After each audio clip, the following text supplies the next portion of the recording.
Tomato এইভাবে ব্যবহার করে দেখো, স্কিন কাচের মতো চকচক করবে। হ্যাঁ বন্ধুরা, তোমরা বিশ্বাস করছো না, মুখের কালো জেদি দাগ এক নিমেষেই দূর করে দিতে পারে আজকের এই টমেটো ফেসিয়ালটি।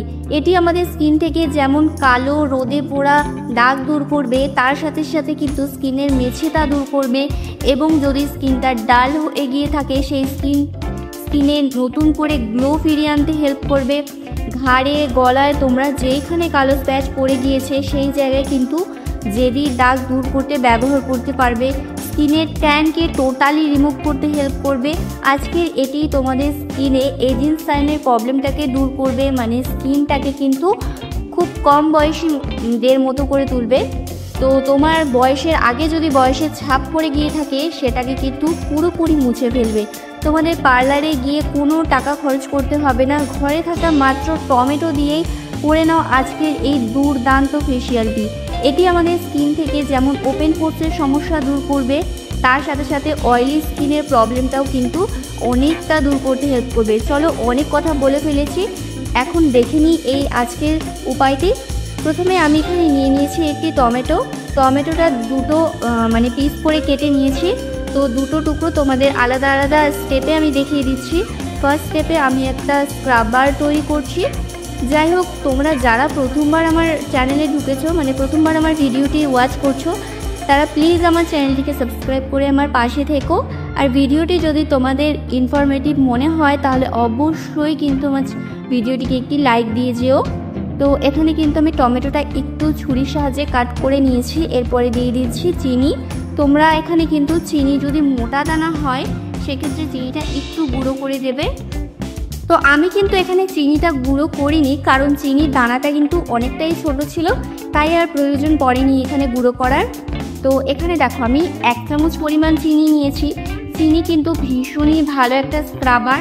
চিনি আমাদের স্কিনকে কিন্তু খুব তাড়াতাড়ি ফর্সা উজ্জ্বল করে তোলে। তোমরা একবার যদি ব্যবহার করে দেখো যে চিনি কতটা ভালো আমাদের স্কিনে একটা গ্লো নিয়ে আসে, তোমরা কিন্তু চিনি কন্টিনিউ ব্যবহার করবে। তো দেখো এখানে কিন্তু দিয়ে দিয়েছি কিছুটা পরিমাণ তেল, মানে 1-2 ফোঁটা মতো এখানে নারকেল তেল দিয়েছিলাম। তেলটাও তোমরা দিয়ে দেবে, কারণ স্কিনটা তাহলে ড্রাই হবে না। আর নারকেল তেল আমাদের স্কিনে কিন্তু ক্লিনজার রূপে কাজ করে, স্কিনটাকে ডিপ ক্লিনিং করে। তো দেখো এখানে কিন্তু আমি ফেসটাকে অলরেডি ক্লিন করে এসেছি, মানে ফেস ওয়াশ দিয়ে তোমরা ক্লিন করে নিতে পারো। তো ফেস ওয়াশ দিয়ে ক্লিন করে নেওয়ার পর এইভাবে খুব সুন্দর করে গোল গোল করে ঘুরিয়ে তোমাদের স্ক্রাবিংটা করে নিতে হবে। টমেটো কিন্তু স্কিনের জন্য অনেক বেশি উপকারী।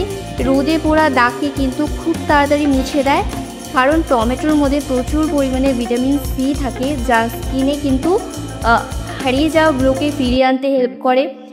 তাছাড়াও কিন্তু ভিটামিন এ এবং ভিটামিন বি রয়েছে, যা আমাদের স্কিন থেকে সানবার্ন এইসবকে দূর করে।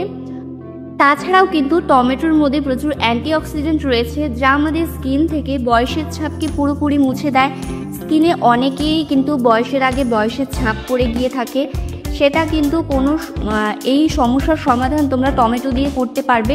কোনো দামি দামি জিনিস তোমাদের ব্যবহার করতে হবে না।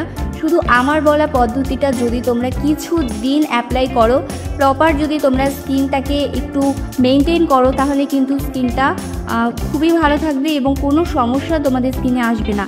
তো এটা কিন্তু আমি স্ক্রাবিং করে নিয়েছি। স্ক্রাবিং করার পর আমি কিন্তু রেখে দিয়েছি। নেক্সট স্টেপটা করার জন্য আমি কিন্তু এখানে হাফ টমেটোটার মধ্যে দিয়ে দিলাম কিছুটা পরিমাণ মুলতানি মাটি। মুলতানি মাটি তোমরা একটু এনে রাখবে, কারণ খুবই সামান্য দাম, যে কোনো দোকানে তোমরা কিন্তু মুলতানি মাটি পেয়ে যাবে। মুলতানি মাটি স্কিনের জন্য অনেক ভালো, বিশেষ করে এই গরমকালে কিন্তু মুলতানি মাটি আমাদের স্কিনে অনেক হেল্প করে, আর সেটা আমি পরে বলছি। তো তারপরে এখানে দিয়ে দিয়েছিলাম কিছুটা পরিমাণ হলুদ গুঁড়ো, আর দিয়ে দিচ্ছি এখানে কিছুটা রোজ ওয়াটার। এই 3টে জিনিসকে দিয়ে টমেটোর মধ্যেই আমি মিশিয়ে নিচ্ছি। আমি যে এই ফেসিয়ালটি আজকে করছি সেটার জন্য কোনো রকম বাটি ব্যবহার করিনি। তো এটা কিন্তু আমি টমেটোর মধ্যেই ভালো করে মিশিয়ে নিচ্ছি।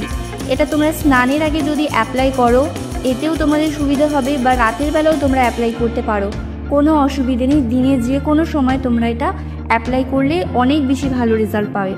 তো দেখো একটু কম হয়ে গিয়েছিল রোজ ওয়াটারটা, তাই বলে আমি আরেকটু রোজ ওয়াটার দিয়ে ভালো করে চামচ দিয়ে মিশিয়ে নিলাম।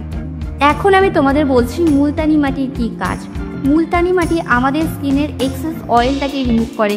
স্কিনে যে এক্সট্রা অয়েল সবসময় চিটচিটে একটা ভাব নিয়ে আসে, সেটাকে কিন্তু রিমুভ করতে হেল্প করে।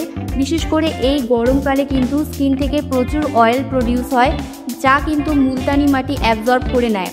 তো তার জন্য তোমাদের বলবো মুলতানি মাটি অবশ্যই গরমকালে তোমরা ব্যবহার করো। স্কিনটা সব সময় ভালো থাকবে, স্কিনে কোনো রকম চিটচিটে ভাব আসবে না, কোনো রকম ঘামবে না এবং ব্ল্যাক হেয়ার সোয়াইটের কিচ্ছু হবে না, আর পোর্সগুলো কিন্তু অনেক ছোট হয়ে যাবে। তো এখানে দেখো আমি কিন্তু স্ক্রাবিংটা করে নেওয়ার পর এটা রেখেছিলাম এই 2 মিনিটের জন্য। 2 মিনিট পরে কিন্তু এটা মুছে নিচ্ছি। তোমরা চাইলে এটা রাখতেও পারো বা স্ক্রাবিং করার সাথে সাথেই কিন্তু তোমরা মুছে ফেলতে পারো, তোমাদের ইচ্ছে। তো এরপরে কিন্তু আমি প্যাকটা অ্যাপ্লাই করে নিচ্ছি। তো এটা কিন্তু খুব সুন্দর করে তোমাদের প্যাক মতো অ্যাপ্লাই করে নিতে হবে পুরো স্কিনে অ্যাপ্লাই করে এটা কিন্তু তোমাদের 5 থেকে 10 মিনিট পর্যন্ত রেখে দিতে হবে। তো 10 মিনিট রাখলে এটা পুরোপুরি শুকিয়ে যাবে। তো যাই হোক, এটা কিন্তু আমাদের স্কিনকে খুব তাড়াতাড়ি ফর্সা উজ্জ্বল করে তুলবে। তো বন্ধুরা, আমি কিন্তু তোমাদের সবসময় স্কিন কেয়ার টিপসগুলো দিতে থাকবো, আর তোমরা আমার কোন ভিডিওটা থেকে উপকৃত হলে সেটা কিন্তু অবশ্যই আমাকে জানিও। আর তোমাদের কোনো প্রবলেম হলে সেটাও কিন্তু আমাকে কমেন্টে বলো, আমি চেষ্টা করব তোমাদের জন্য অন্য টাইপের কিছু ভিডিও নিয়ে আসার। স্কিনে যদি তোমাদের কোনো কিছুতে প্রবলেম থাকে সেটাও তোমরা বলো। যাই হোক, এটা কিন্তু আমি রেখে দিয়েছিলাম 10 মিনিটের জন্য। 10 মিনিট পরে কিন্তু এটা ভিজে রুমাল দিয়ে আমি মুছে নিচ্ছি। মুছে নেওয়ার পর তোমরা যে কোনো ময়শ্চারাইজার ক্রিম বা রাতে যদি লাগাও তাহলে নাইট ক্রিম লাগিয়ে রাখতে পারো, বা তোমরা এখানে অ্যালোভেরা জেলটাও ব্যবহার করতে পারো। তোমাদের হাতের কাছে যেটা রয়েছে সেটাই তোমরা স্কিনে অ্যাপ্লাই করে নেবে। জাস্ট কয়েকদিন তোমরা এটা অ্যাপ্লাই করে দেখো। রোজ যদি তোমরা অ্যাপ্লাই করতে পারো তবুও স্কিনে কোনো প্রবলেম হবে না। আর